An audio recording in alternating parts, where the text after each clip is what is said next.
I don't know if I should ever watch a film of mine with an audience again, because it went so perfectly. Anything I thought should have got a laugh, got a laugh. Anything I thought was scary, got a massive jump.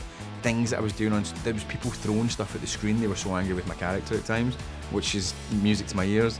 I genuinely don't know if I'll sit with another audience ever for one of my own films, because I want to leave it on a high. Virgin Radio. Do you know what? I've never been so tense watching a movie. Oh, good. I was with my friend Emma. We spilled popcorn. Great. We laughed. Like, is there devilment when you do this? Like, do you feel when you get a role like this, you're like, "Grant, we can have a bit of fun with this now"? Absolutely. I mean, you're playing somebody who is nasty or is malevolent as I guess he is. He's having a good time. He's enjoying himself. And this guy, even if he is a bad guy, he's capable of happiness, which is something that you can't say about a lot of good people as well, you know? And I think there was parts of it where I felt wrong that I kind of liked him. Yeah. Is it wrong to like someone, like, not love him, but I was kind of going, oh, he's kind of cool. That's the whole thing. I guess that's one of the things that I thought I could get an opportunity to try and do, is make you enjoy watching somebody that you should not be enjoy watching. You should not be enjoy watching? You should not enjoy watching. That's a sentence. Done a lot of this today. Yeah, and so getting to play with the audience, and I've been lucky enough to get to do this a few times in my career, where you're presenting something that seems quite palatable and safe enough to enjoy and laugh at and laugh with, and then you kind of sucker punch the audience with something that's so like unbelievably unacceptable to say or do, and you kind of make the audience feel bad about the fact that they're enjoying watching this person, and then you do it to them again, you know, and that was part of the appeal of doing this film anyway. I think it's a great thing about it, because I told my friend I was meeting you today, and she was like, "Oh, when I have wine, I call myself Patricia." You know, but it was not great. Like, that has lasted with her for ages. Yeah. Did you find some of the audience reaction to certain parts were like, "Oh, I didn't think they'd laugh at that," or I probably wouldn't? There's I watched it with an audience in San Diego, and I don't know if I've ever sat with an audience who were as in tune with what I wanted to happen as that. I don't know if I should ever watch a film of mine with an audience again, because it went so perfectly. Anything I thought should have got a laugh, got a laugh. Anything I thought was scary, got a massive jump. Things that I was doing there was people throwing stuff at the screen. They were so angry with my character at times, which is music to my ears.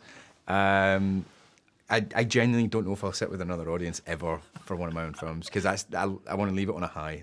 The scenery, oh my God, like, just everything. The scenery? Yeah, I guess love so. the fact, like, it just looked like a beautiful countryside. Yeah. And that where you jumped into the water, like, are you a fan of cold water? Like, or was that... That was cold water.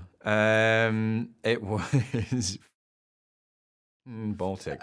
But we were in the peak of a very warm summer, so it was quite nice in some ways. But I remember being knackered because we were just treading water for ages, and I'm not a great... I can swim, but I'm not a good swimmer.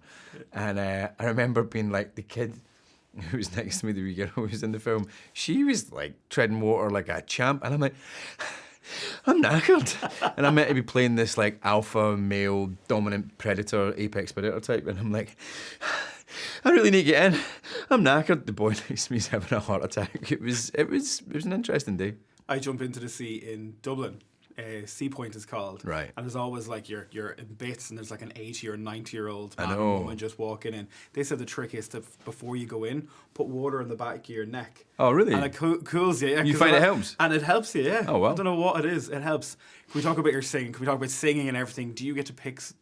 Could you have picked a song, or would you have picked a different song? Then which one? Then Eternal Flame? Yeah. No, that was James Watkins, our writer-director, was very specific on that. And when he got in touch with them, I think he got in touch with Belinda Carlisle, not directly, but when he got in touch with her through his agent or her agent, the word came back that she was delighted straight away. So it was great, because I always think when you see something's written into a film in the script, you go, never getting the rights to that. And to actually get it was brilliant. I was so pleased. And it's just so random. You're kind of going, okay, this works really well. This is good. Yeah. There was a bit. I think there was a bit in Glass where I was meant to sing. Was I meant to sing some Drake?